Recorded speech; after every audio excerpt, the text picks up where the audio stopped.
So last night, WWE's Money in the Bank 2020 pay-per-view event took place, which with everything that's going on with WWE and just with the world, it's been basically recorded back last month, I think around the 15th or whatnot.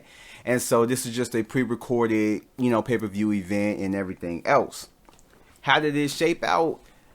Man, I'm not going to get too detailed into it because I'm not trying to make this show just crazy long. But it was relatively a short show.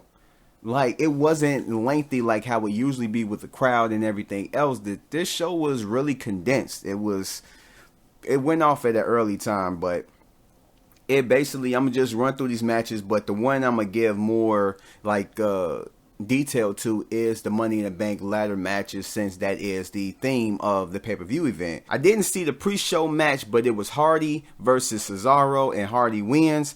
Then the actual first match of the pay-per-view event of the official main card was New Day as the champs versus Miz and Morrison versus Lucha House Party versus the Forgotten Sons, and New Day retains. And after that, it was originally Truth versus MVP, but Lashley came in to replace MVP just because, and basically just told MVP, like, he got this, go ahead, take the night off.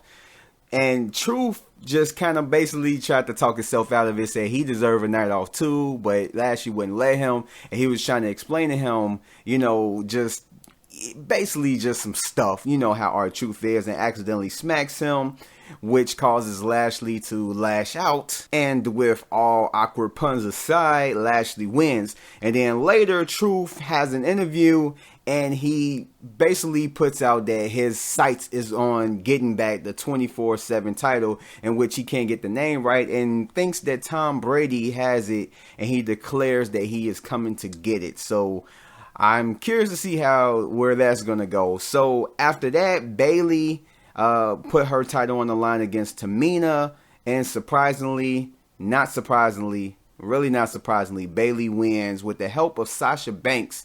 And might I add, Sasha Banks looked sexy as fuck. Like, she is just incredibly sexy.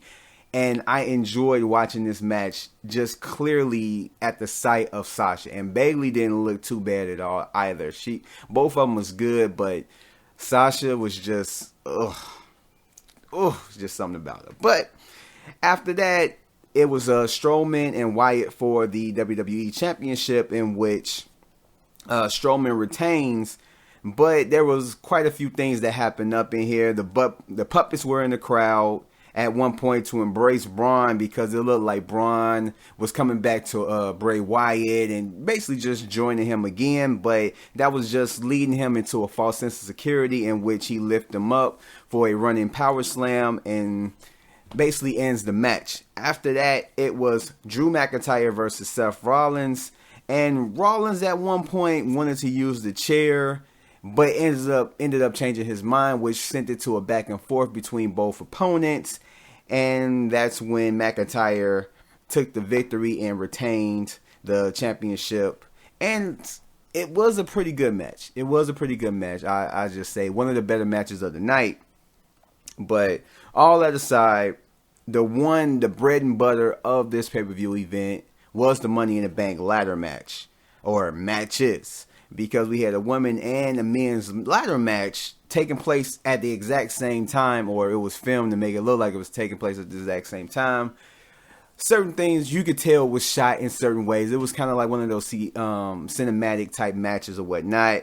But it was, I guess you could say, the better type match of the night. Like, I really did enjoy it. I thought at one point they was going to have a side by side, but they chose not to do that, but to just go where, they were following this match and then go to that match and then go to that match, and it was just like a back and forth. And throughout the night, they basically met up to where the men and the women were, kind of like in the same room fighting, not each other, but, just fighting in their respective matches and everything else, fighting all the way to the top.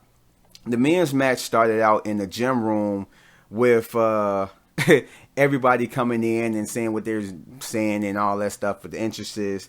And Corbin at one point threw a weight at the mirror and stares at it for some reason. I don't know why. He just stared at it. Like he knew that he was in trouble with Triple H for doing that, or he just realized that he left the oven on. But in any case, after that, Styles gets a weight put down on him by Otis and left there. And Styles tried to reach out for Ray, tell him to help, ask him to help him. And Ray just like thought about it, but then he just decided not to, which got Styles heated. And with that, the women's match took place in the lobby area. And just put it out there. Not only did Sasha look good tonight, Carmella looked equally as delicious as Sasha Banks did. And that's just, I don't know, that's just something with me. But as all the women came in, Asuka's music played, but everybody was looking around like, where's Asuka? Finding out that Asuka was above them on the top floor and basically just acting super charismatic and just looking like she was just having hella fun, but then jumps down on the women, taking them out, and then taking the elevator up where nobody was able to stop her from getting in there or stop the elevator from closing and all that stuff.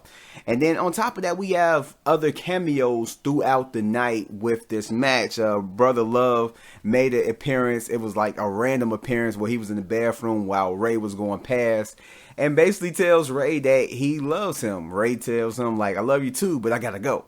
And runs off, and Brother Love washes his hands, which everybody should do. I've seen a lot of people who I work with not do that, or a few guys I work with not do that, and it's just plain disgusting. But then we get a cameo from Doink the Clown, which kind of looked it off, but I guess, whatever. And then we go over to the women's match taking place within the Money in the Bank conference room, in which Dana Brooke grabs the wrong case thinking that she's won it, which I'm looking at, I'm like, I thought it was like, this can't be the end. Like, nah, this something seemed off.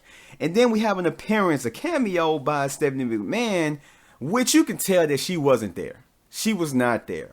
That they had to take it place at separate different times and separate different places, but they put it together to make it seem like she was there and told Dana Brooke that that's not the case that she needs to get. It's up on a roof. That, you know, she needs to keep going. After that, she gets hit in the head with a picture of Carmella winning the Money in the Bank ladder match. As Carmella goes out, she gets hit with the women's right. And then even also up in that same room, we get Shayna as well as Nia have a face-to-face in which they basically go at it, which that's more than likely going to lead to something. AJ is still haunted by the Undertaker match, or just the Undertaker period, when he goes down the hall and he sees a big picture of the Undertaker and stops, and the door opens and he sees a room with a casket, and it's the blue lighting and mist, or, you know, fog or whatever, just kind of like what, you know, we associate with the Undertaker. And he basically kind of like stops in fears when Aleister Black knocks him into the room and closes the door with him up in it. Next, we get the Paul Heyman at catering by himself with a whole bunch of food for some reason about to eat, when both the matches like meet up and just start arguing with each other and everything else. And then worst comes to worst, a food fight erupts where Otis basically throws a plate of food up in Paul Heyman's face, which more than likely might lead to something else.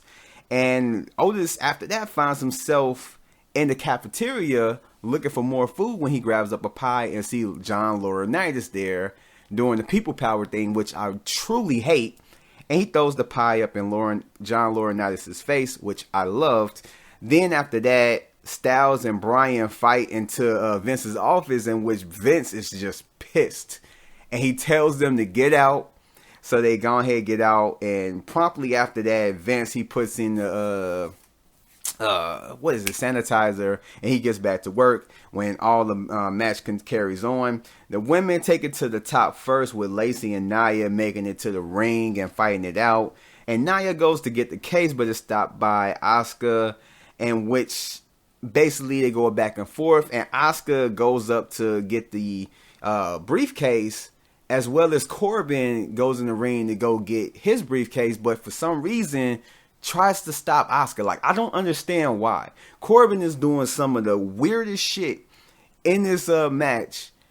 From just staring at the mirror after he threw the weight into it to trying to stop Asuka from grabbing the women's Money in the Bank ladder match, which he has no stake when he could have. They literally both could have just grabbed both the cases at that point, but I guess they needed a reason why Corbin couldn't grab his, but that was just a stupid ass reason. But Asuka knocks him off with a slap and a kick. And Asuka wins the women's Money in the Bank ladder match or whatever, grabs the briefcase.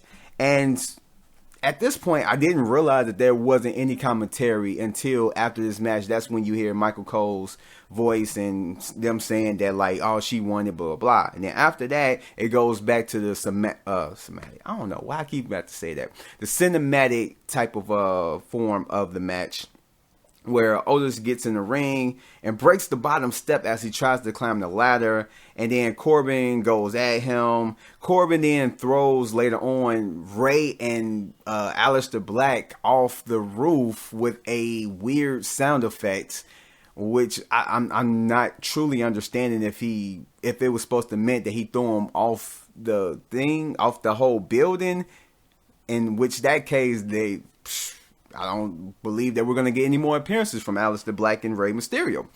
But in any case, Styles and Corbin fight over the case at the last point, which Elias come and hit Corbin with the guitar, and Styles grabs the case, but he fumbles it down, which I did predict that it was going to happen. I did predict this, that he fumbled the case and he ends up dropping it, in which Otis catches it.